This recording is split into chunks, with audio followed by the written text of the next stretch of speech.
ప్రభాకరత మనం ఇలా సమాజాన్ని కనుక గమనిస్తే చిన్న చిన్న పిల్లలన్న 5 సంవత్సరాల నుంచి 10 సంవత్సరాలు మంచి 20 నుంచి 25 సంవత్సరాల యువకులు మంచి ఆరోగ్యవంతులు కూడా సడన్గా చనిపోవడం జరుగుతుంది. ముఖ్యంగా క్యాన్సర్ బారిన పడుతున్నారు.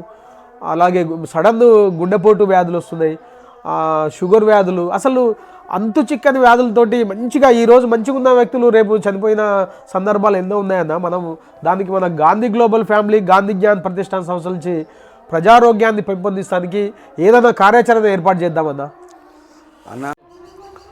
అన్న ఇప్పుడు ఈ ప్రజల ఆరోగ్యం బాగుండాలి, మన పర్యావరణం బాగుండాలి, భూమి బాగుండాలనే కదన్న చాలా ఉత్సాహంగా చాలా మీరు ప్రోత్సాహకరంగా సమాజాన్ని మారవగలుగుతారు. ఒక గ్రామీణ స్థాయి నుంచి రాష్ట్ర స్థాయి వరకు మీరు తీసుకెళ్ళగలుగుతారని మిమ్మల్ని మన రాష్ట్ర కార్యవర్గం గుర్తించి మిమ్మల్ని సేంద్రియ వ్యవసాయ రాష్ట్ర కన్వీనర్గా ఎన్నుకున్నాం.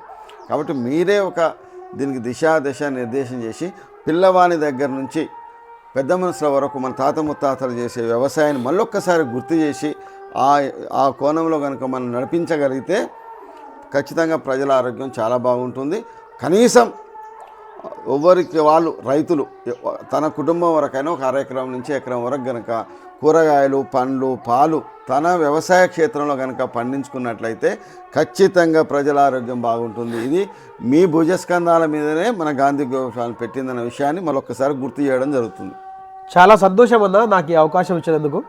నేను ఖచ్చితంగా రాబోయే రోజుల్లో గ్రామ వ్యవస్థ నుండి మండల స్థాయి నుంచి జిల్లా స్థాయి రాష్ట్ర స్థాయి వరకు కూడా మన గాంధీ గ్లోబల్ ఫ్యామిలీ ఏదైతే నినాదం ఉందో సేంద్రియ వ్యవసాయం అనే నినాదాన్ని తీసుకుపోవడానికి నా శక్తివంచన లేకుండా ప్రయత్నం చేస్తానన్నా. ఖచ్చితంగా మనం సమాజాన్ని ఒక ఆరోగ్యవంతమైన సమాజంగా ఏర్పాటు చేయడానికి మన గాంధీ గ్లోబల్ ఫ్యామిలీ గాంధీ జ్ఞాన్ ప్రతిష్టాన్ సంస్థలు కృషి చేద్దామనే విషయాన్ని తెలియజేస్తుంది.